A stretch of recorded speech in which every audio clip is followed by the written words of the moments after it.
আসসালামু আলাইকুম। আজকে লাচ্চা পরোটা বানাবো। চলুন তাহলে দেখে আসি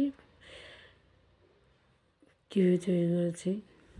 আমি এখানে আটা নিয়েছি, ময়দা। আপনারা চাইলে আটা দিয়ে করতে পারবেন, তবে ময়দা দিয়ে বেশি ভালো হয়। এই 500 গ্রামের মতো ময়দা নিয়েছি, আর রান্নার তেল দিয়ে আমি খুব ভালো করে মেখে নিয়েছি, লবণ দিয়েছি। তারপরে এটা ডো তৈরি করে নিয়েছি। এইভাবে ডোটা মসৃণ করতে হবে। তারপর এখানে আমি একটু বাটিতে কর্নফ্লাওয়ার নিয়ে নিয়েছি, সয়াবিন তেল দিয়ে দিয়েছি। বেশ এইভাবে পেস্ট করে নিতে হবে। তারপর ডোটা ভালো করে মেখে নিতে হবে। তারপর আমি এখান থেকে লেচি কেটে নেব। যে কয়টা পরোটা বানাবো সেই কয়টা লেচি কেটে নিয়েছি।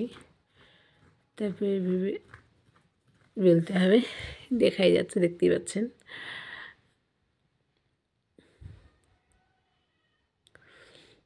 তারপর এখানে আমি কর্নফ্লাওয়ার আর তেল দিয়ে মিশ্রণ করে রেখেছিলাম, সেই পেস্টটা আমি উপরে দিয়ে দেবো। দেওয়ার পরে এখানে আমি লিচি কেটে নেবো একদম ঝিরিঝিরি করে, ঠিক এভাবে।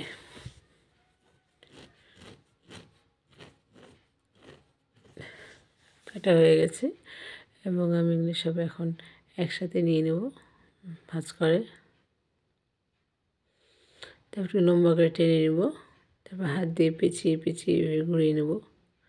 আপনার হাত দিয়ে বেশি একটা বড় হবে না, তাই একটু বেলে নিলাম আমি।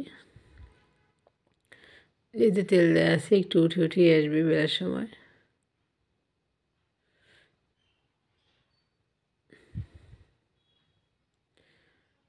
একটু ভাজে নেওয়ার পালা।